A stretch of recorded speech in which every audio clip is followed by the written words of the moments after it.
Assalamualaikum warahmatullahi wabarakatuh. Bertemu lagi dengan Pak Ade di Adesa Channel dalam pembelajaran fisika yang asik, menarik, dan menyenangkan. Pada sesi ini Pak Ade akan membahas materi tentang kalor yang merupakan salah satu materi di kelas 11 IPA. Sebelum kita lanjut pembahasannya, jangan lupa dulu untuk di komen, subscribe, like, dan share sebanyak-banyaknya ke teman kamu agar video ini menjadi lebih bermanfaat. Baiklah Ananda semua, pada sesi sebelumnya atau video sebelumnya Pak Ade sudah membahas mengenai konsep suhu. Dan sekarang kita fokus pada konsep kalor. Suhu dengan kalor adalah suatu hal yang berbeda. Suhu merupakan derajat panas atau dingin suatu benda. Lalu bagaimana dengan kalor? Nah, kalor ini adalah salah satu bentuk energi. Jadi kalau kita bandingkan, kalor ini adalah salah satu bentuk dari energi. Nah, energi yang berpindah dari suhu tinggi, energi yang mengalir atau berpindah dari suhu tinggi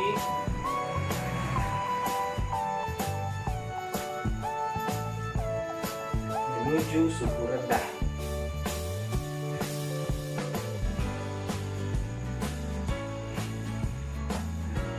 Karena kalor ini adalah salah satu bentuk dari energi, maka juga akan memiliki satuan yang berbeda dengan suhu. Kalau suhu kemarin satuannya ada Celsius, Kelvin, Fahrenheit, dan juga Reaumur, maka kalor ini memiliki satuan, ada dua. Yang pertama satuannya adalah Joule. Ini merupakan satuan internasionalnya, Joule. Sementara satuan turunannya di sini adalah kalori. Apakah Joule dengan kalori memiliki hubungan? Nah, apa hubungan antara Joule dengan kalori? Nah, hubungannya adalah 1 kalori itu akan setara dengan 4,2 Joule. Sementara 1 Joule akan setara dengan 0,24 kalori. Jadi nanti kalau Anda ketemu dengan soal-soal yang satuannya tidak sama, misalkan yang diminta nanti adalah dalam Joule, sementara yang diketahui nanti dalam kalori, jangan lupa mengkonversinya dengan acuannya adalah seperti ini. 1 kalori 4,2 Joule dan 1 Joule adalah 0,24 kalori. Oke, pertanyaan sekarang adalah ketika kalor diberikan pada suatu benda, maka kira-kira apa kemungkinan yang akan terjadi pada benda tersebut? Nah, secara umum kemungkinan yang terjadi itu ada dua. Ketika kalor diberikan kepada suatu benda, maka benda akan mengalami perubahan suhu. Lalu yang kedua, apabila kalor diberikan pada suatu benda, maka benda tersebut akan mengalami perubahan wujud. Nah, seperti apa berapa kalor yang dibutuhkan untuk mengalami perubahan suhu dan berapa kalor yang dibutuhkan ketika dia mengalami perubahan wujud? Nah, mari kita menggunakan grafik kalor seperti berikut. Oke, dari yang disebutkan sebelumnya bahwa ketika kalor diberikan pada suatu benda, yang pertama benda akan mengalami perubahan suhu. Apabila benda mengalami perubahan suhu, maka yang terjadi adalah wujud dari zat tersebut adalah tetap. Sementara apabila kalor yang diberikan mengubah dari wujud zat, maka ciri-cirinya adalah suhunya tetap.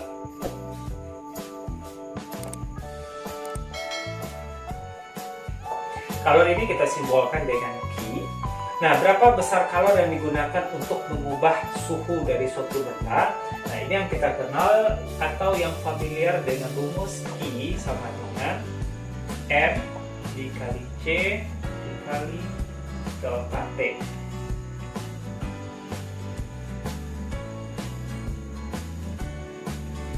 Nah, di mana I ini adalah kalor, ini Q adalah kalor, satuannya adalah Joule, M adalah massa, satuannya adalah kilogram, C adalah kalor jenis, satuannya adalah joule per kilogram derajat Celcius. Dan delta T ini adalah perubahan suhu akhir dikurang suhu awal. Ini satuannya adalah derajat Celcius. T ini adalah perubahan suhu.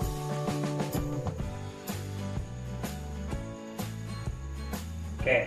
Nah, lalu berapa besar kalori yang dibutuhkan untuk mengubah wujud zat? Nah, ketika untuk mengubah wujud zat ini, maka akan ada dua kejadian. Yang pertama ketika melebur, es melebur, atau ketika air yang menguap. Ketika yang melebur, kita tulis saja I sama dengan M dikali L, massa dikali kalori lebur. Sementara kalau dia menguap, ya kita tulis saja Q sama dengan M kali U. Nah, Q di sini sama-sama kalor, M ini adalah massa, sementara L di sini nanti kita tulis adalah kalori lebur. Nah, sementara U di sini adalah kalor uap. Oke. Nah, bagaimana kalau misalkan terjadi perubahan dari 0 derajat Celcius es menuju 100 derajat Celcius uap air? Kira-kira berapa kalori yang dibutuhkan untuk proses perubahan tersebut? Nah, berarti untuk menyelesaikannya kita perlu menggambarkan grafik perjalanan. Grafik perjalanan mulai dari ketika dia dari es menuju air, ketika fasenya tetap berarti wujudnya tetap, maka suhunya berubah. Nah, ketika wujudnya berubah, suhunya tetap. Ini yang kita namakan dengan grafik kalor. Oke, sebagai contohnya akan kita bahas grafik kalor berikut. Untuk memahami grafik kalor, mari kita bahas salah satu contoh soal berikut ini. Berapakah kalori yang dibutuhkan untuk mengubah min 5 derajat Celcius es menjadi 100 derajat Celcius air? Berarti pada fase ini ada perubahan suhu yang terjadi dari min 5 derajat Celcius menuju 100 derajat Celcius. Selanjutnya juga akan terjadi perubahan wujud dari es akan berubah menjadi air. Berapakah besar kalori yang diperlukannya? Nah, kalau kita gambarkan dalam grafik, langkah pertama adalah dari min 5 derajat Celcius, ini fasenya adalah es, maka akan mengalami perubahan suhu terlebih dahulu. Jika dia mengalami perubahan suhu, ciri-cirinya adalah wujudnya tetap. Berarti dari min 5 derajat Celcius es akan menuju fase 0 derajat Celcius es. Berarti di sini fasenya adalah wujudnya masih tetap. Kalori yang digunakan untuk mengubah suhu dengan ciri-cirinya adalah wujudnya tetap. Besarnya kita misalkan dengan Q1 sama dengan M1 dikali C1 dikali delta D1. Selanjutnya dari 0 derajat Celcius es, maka benda akan mengalami perubahan wujud. Dia akan berubah wujud menjadi air dengan suhu 0 derajat Celcius. Oke.